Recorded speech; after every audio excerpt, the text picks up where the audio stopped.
ওয়াজাআল হাক্কু ওয়া যাহাকাল বাতিল, সত্য এসে গেছে, মিথ্যা বিস্তৃত হয়ে গেছে, মিথ্যা দূরীভূত হয়ে গেছে। মিথ্যা তো আগে পরে দূরীভূত হওয়ারই। নবী সাল্লাল্লাহু আলাইহি ওয়াসাল্লাম মক্কা থেকে পালিয়ে গিয়েছিলেন, মাতৃভূমিকে ছাড়তে বাধ্য হয়েছিলেন কি জন্য বলেন? মূর্তি পূজার বিরুদ্ধে বলছেন, এই জন্যই তো। নিজের কওমের শত্রু হয়েছেন যারা নবীজিকে মাথার তাজ বানিয়েছিল, যারা নবী সাল্লাল্লাহু আলাইহি ওয়াসাল্লামকে আল আমিন উপাধি ভূষিত করেছিল, যাদের কাছে নবীজি চোখের মণি হয়েছিলেন, তাদের চোখের কাঁটা হয়ে গেছেন, তাদের দিলের শত্রু হয়ে গেছেন। কিসের জন্য? নবীজি মূর্তি পূজার বিরুদ্ধে বলছেন, এজন্য। আল্লাহর নবী সাল্লাল্লাহু আলাইহি ওয়াসাল্লামের কাছে তারা এসব প্রস্তাব দিল। নবীজি যখন এক আল্লাহর দাওয়াতের কাজ করতেছিলেন, এক আল্লাহর দাওয়াত দিচ্ছিলেন, যখন তারা মনে করতেছে যে আমাদের এই মূর্তিগুলির পূজার বিরুদ্ধে যদি মুহাম্মদ সফল হয়ে যায়, তাহলে তো আমাদের সমস্ত ইচ্ছা আকাঙ্ক্ষাগুলি মাটি দিয়ে দিতে হবে। মুহাম্মদ বলতেছে এক আল্লাহর ইবাদত করো, মুহাম্মদ বলতেছে আল্লাহর পক্ষ থেকে যে কোরআন নাজিল হচ্ছে সেই কোরআনের হুকুমকে মেনে নাও। মুহাম্মদ বলতেছে আল্লাহর পক্ষ থেকে যে শরীয়ত, যে বিধান আসছে, আইন বিধান আসছে, সেগুলির অনুসারী হয়ে যাও। এরা চিন্তা করলো যে আল্লাহ তাআলাকে তো আমরাও বিশ্বাস করি, আল্লাহকে বিশ্বাস করি সৃষ্টিকর্তা হিসেবে, পালনকর্তা হিসেবে, রিজিকদাতা হিসেবে, কিন্তু আল্লাহকে তো আমরা ইলাহ হিসেবে বিশ্বাস করতে রাজি না। নবীজি ডাকলেন, ইয়া বনি হাশিম, ইয়া বনি ফিহর, ইয়া বনি আব্দুল মুত্তালিব। সাফা পর্বতের মধ্যে দাঁড়ায়া, সাফা যেখান থেকে সাফা মারওয়ার মধ্যে সাই করেন হাজী সাহেবরা, ওই সাফার জায়গার মধ্যে যায় নবীজি দাঁড়ায় চিৎকার করে ডাকতেছিলেন। কুরাইশের বিভিন্ন শাখা গোত্রগুলিকে ডেকে ডেকে নবীজি বলতেছিলেন, হ্যাঁ, এমন ভাবে ডাকতেছিলেন তাদের ভিতরে ভয় ঢুকে গেছে যে এইভাবে তো কেউ ডাকে না। ডাকলে মনে হয় যে কোনো একটা বড় কোনো বিপদের ব্যাপারে সতর্ক করছে। লোকেরা উপস্থিত, যারা নিজেরা উপস্থিত হতে পারতেছে না, তারা প্রতিনিধি পাঠাইলো যে যাও, কে ডাকতেছে, কি জন্য ডাকতেছে, তাড়াতাড়ি যাও। পরে নবী সাল্লাল্লাহু আলাইহি ওয়াসাল্লাম তাদেরকে বিভিন্ন কথাবার্তা বললেন। এক পর্যায়ে বললেন, হুলু লা ইলাহা ইল্লাল্লাহ, বলে যে আমি যদি তোমাদেরকে এই কথা সতর্ক করি যে এই পাহাড়ের পিছন দিকে একটা সৈন্য বাহিনী তারা অপেক্ষমান তোমাদের উপর হামলা করার জন্য তারা প্রস্তুত, হাল আনতুম মুসাদ্দিকিয়া, তোমরা কি আমার কথা বিশ্বাস করবা? বলে যে হ্যাঁ। সকলেই চিৎকার দিয়ে বলল, মা তাকবাতাকা ইল্লা সাদিকান, তোমাকে তো আমরা সর্বদা সত্যবাদী হিসেবে পাইছি, কাজে তোমার কথা আমরা বিশ্বাস না করার কি আছে, অবশ্যই বিশ্বাস করব। তুমি যদি বলো যে হ্যাঁ সৈন্যবাহিনী একটা শত্রু বাহিনী আসছে, তাহলে তোমার কথা বিশ্বাস করে আমরা যথাযথ প্রস্তুতি নিব। বলে যে আমি তোমাদেরকে এই মূর্তি পূজা থেকে বিরত থাকার জন্য আহ্বান করছি। তোমরা অনেক এই অসার, এই বাতিল জিনিসের পূজা থেকে ফিরে আসো, তোমরা এক আল্লাহর দিকে চলে আসো, তোমরা এক আল্লাহর ইবাদতকারী হয়ে যাও। তখন আবু লাহাব চিৎকার দিয়ে বলতেছে, তাব্বান লাকা ইয়া মুহাম্মদ আলিহাদা জামাআতানা, মুহাম্মদ তুমি ধ্বংস হও, ঠিক তোমাকে, তুমি কি এই জন্য আমাদেরকে ডাকছো? অর্থাৎ এরা মূর্তিগুলিকে ছাড়তে রাজি না, এরা কিন্তু আল্লাহকে বিশ্বাস করে, কাবা ঘরের মালিক যে আল্লাহ তাআলা, এই কথা বিশ্বাস করে। যখন নবীজির জন্মের কিছুদিন পূর্বে, হ্যাঁ কি বলে 50 দিন পূর্বে, যখন আসহাবে ফিল আয়েশা, আব্রাহা বাদশা আয়েশা কাবা ঘরের উপর হামলা করছিল, তখন আল্লাহ তাআলার বিশেষ কুদরতে আব্রাহা বাদশা ধ্বংস হয়েছে। তার সাথে থাকা তার বিশাল বাহিনী, হাজার হাজার বাহিনী ধ্বংস হয়েছে, হাতিগুলি ধ্বংস হয়েছে। এরপরে আল্লাহ তাআলার সরাসরি কুদরত দেখা মক্কার এই লোকগুলি তখন দেবতাদের পূজা কিছুদিনের জন্য একদম ভুলে গেছে। এরা তখন একমাত্র কার ইবাদত করা শুরু করছে? আল্লাহর ইবাদত, ফালিয়াবুদু রাব্বা হাযাল বাইত। তো দেখা গেছে যে এরা মূর্তিগুলিরে ছাড়তে চায়, আবার মনের মধ্যে ঝাইকা বসে। কি জন্য ঝাইকা বসে? মুহাদ্দিসিনে কেরাম বলেন যে মূর্তির যদি পূজা করা হয় তাহলে মূর্তি তো একটা জড় পদার্থ। মূর্তি কোন শরীয়ত দিতে পারে? কি বলেন? মূর্তি কোন শরীয়ত দিতে পারে? মূর্তি কোন আইন বিধান দিতে পারে? মূর্তি কোন হালাল হারাম দিতে পারে? মূর্তি কোন বৈধ অবৈধ জিনিস দিতে পারে? এরা মনে করলো যে এই মূর্তিগুলি তো কিছুই দিতে পারে না, কাজে আমরা আমাদের জীবনের জন্য যা কিছু দরকার সব আমরা নিজেরা বানাইতে পারি। বাস মূর্তি পূজা করলে একটা সুবিধা। হিন্দুরা দেখেন যত নোংরামি আছে, যত নষ্টামি আছে, সব কিছু তারা ইবাদত বলে বলে চালায় দেয়। কারণ হেদের মূর্তি তো আর কিছু দিতে পারতেছে না, হেদের মূর্তির পক্ষ থেকে তার কোনো কোরআন আসতেছে না, কোনো বিধান আসতেছে না। এই একটা স্বার্থ, একটা সুবিধা। এরা যখন নবীজির মুখ থেকে শুনলো যে তোমরা আল্লাহকে ইলাহ হিসেবে মানো, তখন আর তারা মানতে রাজি না। সম্মানিত হাজিরিন, এই জন্য নবীজির বিরুদ্ধতা শুরু করলো। প্রাথমিকভাবে তারা নবীজিকে কবি, গণক, জাদুকর ইত্যাদি বলে বলে তারা মানুষকে নবীজির থেকে দূরে রাখার চেষ্টা করলো। কিন্তু যখন কোনোভাবে কুলায় উঠতে পারতেছে না, এক পর্যায়ে নবীজির ব্যাপারে তারা গভীর ষড়যন্ত্র করতে লাগলো। কিভাবে নবীজিকে মেরে ফেলা যায়, অথবা কিভাবে নিজের দেশ থেকে দেশান্তরিত করা যায়, নবীজিকে কিভাবে দমন করা যায়, সব রকমের চেষ্টা ফিকির করতে লাগলো। কিন্তু ভয়ঙ্কর কোন সিদ্ধান্ত নিতে পারে না, কারণ তখনও আবু তালেব জীবিত। ভয় করে যে যদি মুহাম্মদের বিরুদ্ধে কোন ব্যবস্থা গ্রহণ করি তাহলে বনি হাশেম আমাদেরকে ছাড়বে না, বনি হাশেম আমাদেরকে ছাড়বে না, বনি হাশেম আমাদের বিরুদ্ধে অস্ত্র ধরবে, কাজে নিজেদের মধ্যে গৃহযুদ্ধ শুরু হবে। এই ভয়ে নবীজির বিরুদ্ধে এরা কোনো বড় কোনো সিদ্ধান্ত নিতে পারতেছে না। এর মধ্যে তারা একদিন নবীজির কাছে এসে আবেদন জানাইলো। কয়েকজন সলা পরামর্শ করে সিদ্ধান্ত নিল যে চলো মুহাম্মদকে একটা প্রলোভন দেখাই, মুহাম্মদ দেখিয়ে আমাদের কথায় ঘুইরা যায় কিনা। কয়েকজন কুরাইশের বড় বড় নেতারা নবী সাল্লাল্লাহু আলাইহি সাল্লামের কাছে আয়েশা প্রস্তাব দিল, মুহাম্মদ তুমি বাপ দাদার ধর্মের উপর চুনকালি লাগায়া আমাদের প্রতিনিয়ত চলে আসা, আমাদের ধারাবাহিক ভাবে এই শত শত বছর ধরে চলে আসা এই মূর্তি পূজার বিরুদ্ধে তুমি বলতেছো, তো এই জিনিসটা তো আমাদের মধ্যে একটা বিভাজন তৈরি করতেছো, আমাদের সভ্যতা সংস্কৃতির মধ্যে তুমি আঘাত করছো। জানি তুমি অনেক বিচক্ষণ মানুষ, অনেক চৌকস মানুষ, অনেক গুণী মানুষ, অনেক বিশ্বস্ত মানুষ, তোমাকে আমরা আমাদের সর্বোচ্চ স্থানের মধ্যে অধিষ্ঠিত করতে চাই। নবীজিকে এরা দুইটা প্রস্তাব দিল। এই ধরনের কর্মযজ্ঞের দ্বারা যদি তোমার উদ্দেশ্য হয় যে তুমি পুরা কুরাইশের নেতা হয়ে যাবা, তুমি যদি পুরা কুরাইশের নেতা হয়ে যাওয়ার বাসনা থাকে, তাহলে আমরা তোমাকে নিশ্চয়তা দিচ্ছি যে আমরা তোমাকে রাজমুকুট পরাবো, আমরা সকলে মিলে তোমাকে নেতা বানিয়ে ফেলবো, আমরা সকলেই তোমার নেতৃত্বের অধীনে চলে আসবো, তোমাকে নেতা হিসেবে আমরা স্বীকৃতি দিব, অর্থাৎ এই মক্কার বাদশা তুমি হয়ে যাবা। আর যদি এটা তুমি বলে যে না আমার এমন ধরনের কোনো অভিপ্রায় নাই, তাহলে তোমার যদি এমন ইচ্ছা থাকে যে দুনিয়ার ভোগ বিলাসের কথা, যে অনেক সম্পদশালী হয়ে যাইবা, তুমি সবচেয়ে সুন্দরী রমণীকে বিয়ে করবা, সবচেয়ে আরবের সবচেয়ে সুন্দরী নারী তোমার অধীনে থাকবে, তাহলে আমরা এটারও প্রস্তাব দিচ্ছি যে আমরা নিজেরা টাকা পয়সা তুলে বা যে কোনো ব্যবস্থা করে তোমাকে সবচেয়ে সম্পদশালী তোমাকে বানিয়ে দেব এবং তোমাকে সবচেয়ে সুন্দরী নারীর বিয়ে ব্যবস্থাটা তোমার জন্য করব।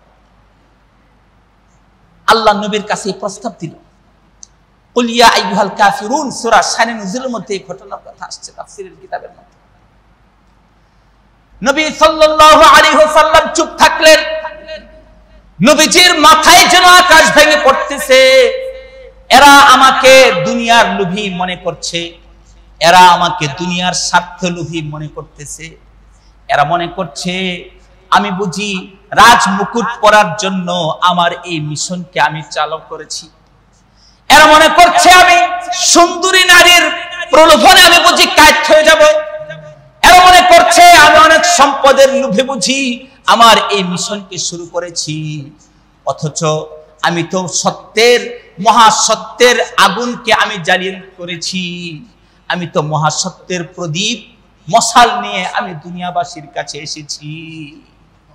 আমি তো সত্য প্রতিষ্ঠার জন্য এসেছি। আমি তো যিনি রব, যিনি মহাসত্য, যিনি মহাসত্য ইলাহ উপাস্য, তার দ্বীনকে বিজয় করার জন্য আমি দুনিয়াতে আসছি। আমি তো আসছি যিনি আসমান জমিনের খোদা, যিনি চন্দ্র সূর্য গ্রহ নক্ষত্র কুল কায়নাতের যিনি সৃষ্টিকর্তা, যিনি আসলে ইবাদতের উপযুক্ত, যিনি জান্নাত জাহান্নামের সৃষ্টিকর্তা, যিনি মাটির সৃষ্টিকর্তা, যিনি আসমানের সৃষ্টিকর্তা, সেই মহান সত্তার ইবাদতকারী যাতে মানুষ হয়ে যায়, এই জন্য তো আমার দুনিয়াতে আগমন। কিন্তু আজকে তারা আমাকে কি বানাইতে চায়? আমাকে নগণ্য দুনিয়ার লোভী বানাইতে চায়। আমাকে দুনিয়ার বিভিন্ন লোভ লালসাতে আমাকে দমন করতে চায়।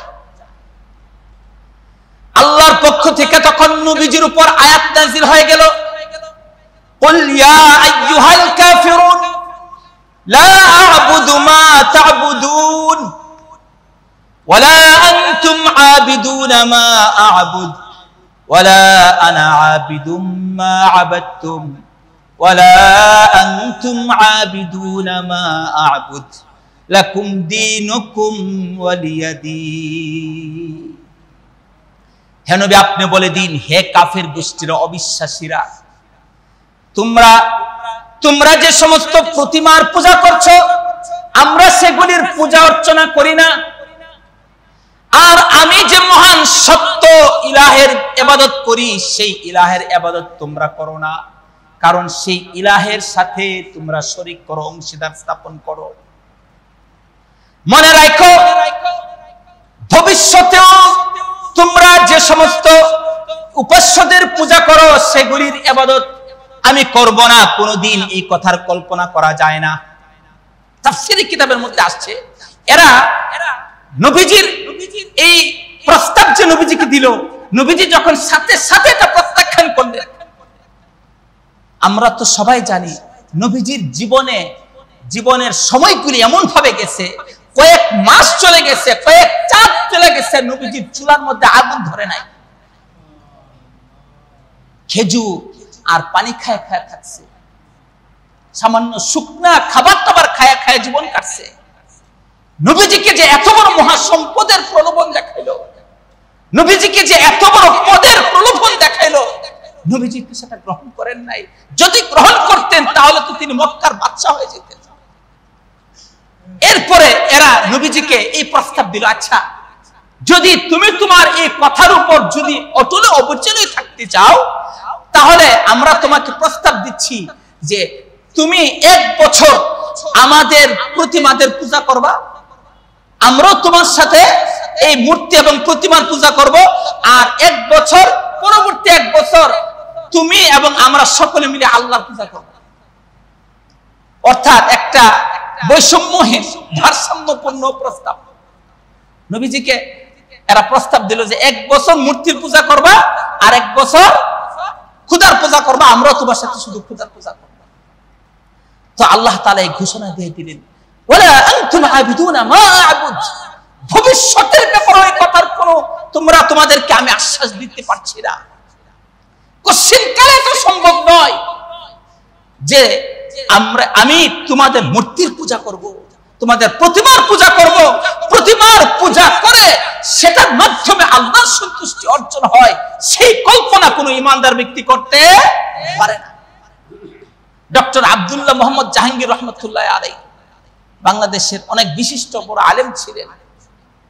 উনি বলতেছেন যে একজন ইমানদার ব্যক্তি, একজন মুসলমানের সন্তান, সে যখন কোন প্রতিমার কাছে যায়, কোন মূর্তির কাছে যায়, তার ভিতর তো সেটা ফেটে যাওয়ার কথা যে আমার আল্লাহকে এখানে অপমান করা হচ্ছে, আমার রবের সাথে শরীক করা হচ্ছে, এমন জড় পদার্থগুলির শরীক করা হচ্ছে যে জড় পদার্থগুলি সামান্য একটা পিঁপড়ার সমানও না, সামান্য একটা পোকামাকড়ের সমানও না, যে জড় পদার্থগুলি একটা মাকড়সার মতো না, এগুলি তো একদম শক্তিহীন, একদম অক্ষম, একদম জড় পদার্থ।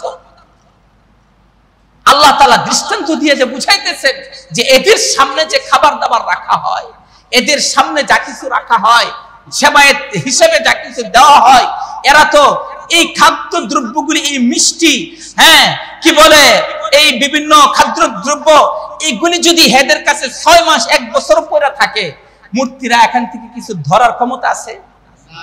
এমনকি এগুলির থেকে মাছি, মশা মাছি ধরে কিছু কিছু নিয়ে খায়, একটা মাছি তাড়াইবার মতো ক্ষমতা আছে?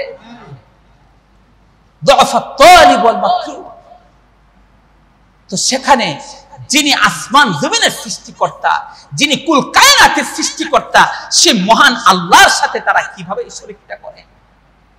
একটা ঘরের মধ্যে একটা বাড়ি, এই বাড়ির মালিক আপনার পিতা, আপনারা ভাই বোন সকলে মিলে পিতার সাথে আছেন। এখন এই বাড়ির মধ্যে হঠাৎ করে একজন লোক আয়সা বলতেছে যে এই বাড়ির অর্ধেকটার মালিক আমি নিজে, অথচ এই লোকটা হচ্ছে উড়ে আসা জুড়ে বসার মতো, তার কোন ধরনের দখলদারির কোনো ডকুমেন্ট নাই, সেখানে কোন আগে থেকে বসবাস করে আসছে, এর কোনো দলিলপত্র নাই, তার মালিকানার কিচ্ছু নাই সেখানে। তো এই অবস্থার মধ্যে সে হঠাৎ করে যখন এই কথা বলতেছে, তখন আপনার সন্তানদের কেউ যদি বাপের এই কথা বলে যে এই লোক এই বাড়ির অর্ধেকটার মালিক, আর সে নিজেও এই লোক আমার আব্বা হওয়ার উপযুক্ত, তাহলে একজন আত্মসম্মানওয়ালা, একজন সম্মানিত পিতা এই সন্তানের এই কথায় আচরণ সহ্য করবে? কি বলেন, সহ্য করবে?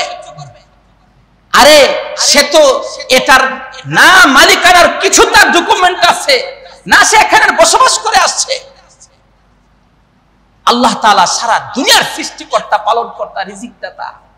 এখন নাস্তিকরা যারা একদম আল্লাহকে বিশ্বাসই করে না, এরা আল্লাহর প্রতি চরম নিমক হারাম হইয়া তারা এই কথার ঘোষণা দিতে চায় যে দেয়ার ইজ নো গড, সৃষ্টিকর্তা বলতে কিছু নাই। তার মানে সে কত বড় বেঈমান, সে কত বড় নিমক হারাম, আল্লাহর প্রতি সে কত বড় অকৃতজ্ঞ, চিন্তা করে দেখেন। আর যে নাকি মুশরিক, আল্লাহকে বিশ্বাস করে কিন্তু সাথে আবার দেবতাদেরকেও বিশ্বাস করে, প্রতিমাদেরকেও বিশ্বাস করে, সে তো হচ্ছে ওই সন্তানের মতো যে সন্তান তার বাপের সাথে অন্য বাপকেও শরীক করলো। এই জিনিসটা পৃথিবীর কোনো বাপ সহ্য করবে? কোনো বাপ মেনে নেবে? তো এই মুশরিকরা যখন ইবাদত করে, আল্লাহর সাথে যখন দুর্গাদেরকে স্থাপন করে, তখন একজন ইমানদারের ব্যক্তিত্ব কলিজা ফেটে যাওয়ার কথা যে আমার আল্লাহর সাথে শরীক করে আমার আল্লাহকে অপমান করা হচ্ছে, আমার আল্লাহর খোদাইয়ের বিরুদ্ধে চ্যালেঞ্জ করা হচ্ছে। সেই মুসলমান সেখানে যে কিভাবে উইশ করে, কিভাবে সে শুভেচ্ছা জানায়, কিভাবে সে কথা বলতে পারে যে হিন্দু মুসলমানরা এরা মুদ্রার এপিঠ ওপিঠ, রোজা আর পূজা একই জিনিস। নাউজুবিল্লাহ বলবেন না? আল্লাহর সাথে শরীক করাটা, এই জিনিসটা আমাদের কাছে কোনো পাপই মনে হয় না। আমাদের কাছে এই জিনিসটা আজকে এমন হয়ে গেছে, নিজেদের সামাজিকতা, সংস্কৃতি, এই আবিজাবির কথা বলে এখন এই শিরকের মতো মহাপাপ এমন এটা কোনো বিষয় মনে হয় না। অথচ কোন মুসলমানের সন্তান, সে কোন নেতা হোক আর যাই হোক, সে তো ভোট পাওয়ার জন্য আর যাই হোক, সে তো নিজের ঈমানকে বিক্রি করতে। ভাইরা আমার, আমাদের সন্তানদেরকে জিনিসগুলি বুঝাইবার দরকার আছে। আল্লাহ তাআলা এই সমস্ত ইমানদারদের ঈমানকে পরীক্ষা করেন বিভিন্ন ঘটনার মাধ্যমে, বিভিন্ন পরিস্থিতির মাধ্যমে, যে আসলে তার কাছে ঈমানটা গুরুত্বপূর্ণ কিনা। এজন্য আমরা সতর্ক হই। এই ভয়াবহ জাহান্নামের শাস্তির কথা কোরআনের মধ্যে শত শত আয়াতের মধ্যে জাহান্নামের ভয়াবহ শাস্তির কথা, এই শাস্তির কথা যদি আপনি পড়তেন, বুঝতেন, আপনার চোখ দিয়ে পানি ঝরতো যে আল্লাহ তাআলার এই শাস্তি কাফেররা কেমনে সহ্য করবে, মুশরিকরা কেমনে সহ্য করবে, আমি যদি সেই জাহান্নামে যেতে হয় কেমনে সহ্য করব, আমার সন্তানরা যদি যেতে হয় কেমনে সহ্য করবে। এই পাপের কথা, এই জাহান্নামের ভয়াবহ কথা, এই জিনিসগুলি তো আমাদের দিলের মধ্যে আইসা আমাদের ভয় করা দরকার। এজন্য আমরা নিজেদের ফরিজা হিসেবে, দায়িত্ব হিসেবে আমরা আমাদের প্রতিবেশী হিন্দুদেরকে জীবনে একবার হইলেও আমাদের ইমানি দায়িত্ব তাদেরকে দাওয়াতটা দেওয়া, তাদেরকে দাওয়াতটা দেওয়া যে তোমরা তো হয়তো আমাদের কোরআনকে বিশ্বাস করো। এর সাথে কথা বললে দেখবেন যে এরা আমাদের খোদারে বিশ্বাস করে, হ্যাঁ আমাদের নবীরে বিশ্বাস করে, আমাদের কোরআনকে বিশ্বাস করে। তাহলে যদি আমাদের কোরআনকে তোমরা বিশ্বাস করে থাকো, তাহলে আমাদের কোরআনের মধ্যে তোমাদের মূর্তি পূজার ব্যাপারে কি বক্তব্য আছে একটু শুনে নাও। আমাদের কোরআনকে যদি বিশ্বাস হয় তাহলে এই কথা নিশ্চিত জানো তোমরা এই শিরকের অবস্থার মধ্যে যদি তোমাদের মৃত্যু হয় তাহলে চিরকাল চিরকাল তোমাদের জাহান্নামের আগুনে জ্বলতে হবে। তোমাদেরকে শুভেচ্ছা জানাই কিভাবে? অনেক নষ্টরা যায়া, হ্যাঁ সেই পূজা পার্বণের মধ্যে যায়া বলে যে এই পূজার মধ্যে আসতে পারছে আলহামদুলিল্লাহ। কত বড় মূর্খ চিন্তা করে দেখে। হ্যাঁ ভবিষ্যতের জন্য কামনা করছে এরকম নিরাপদে আপনারা আপনাদের পূজাগুলি, আল্লাহকে অপমান করার সে কর্মকাণ্ডগুলি সুন্দরভাবে যাতে আপনারা করতে পারেন, তাদেরকে বরং এই দাওয়াত দেওয়া আমাদের কর্তব্য। হ্যাঁ প্রত্যেক ইমানদারের কথা, নতুবা এরা আল্লাহর কাছে মামলা দায়ের করবে, আল্লাহর কাছে বলবে আল্লাহ সারা জীবন এরা আমাদের প্রতিবেশী ছিল, কোনদিন তাওহীদের কথা এরা আমাদেরকে বলে নাই, এরা আমাদেরকে কাফের বলে কিভাবে? কাফের তো বলা হয় অস্বীকারী, আমরা তো দাওয়াতই পাই নাই, তাহলে আমরা অস্বীকারী হইলাম কিভাবে? আমরা তো দাওয়াতই পাই নাই। এজন্য আপনি একজন সাধারণ মুসলমান হিসেবে আপনার দায়িত্ব যে কোরআনের 2-3টা আয়াত তাকে শুনিয়ে দেন, জাহান্নামের 2-3টা কথা তাকে শুনিয়ে দেন, ঈমানের দাওয়াতের কথা জীবনে একবার হলেও তার কানে পৌঁছায় দেন। এবার মানা না মানা তার দায়িত্ব। আল্লাহ তাআলা আমাদের ঈমানের দায়িত্বগুলি পালন করার তৌফিক দান করুন।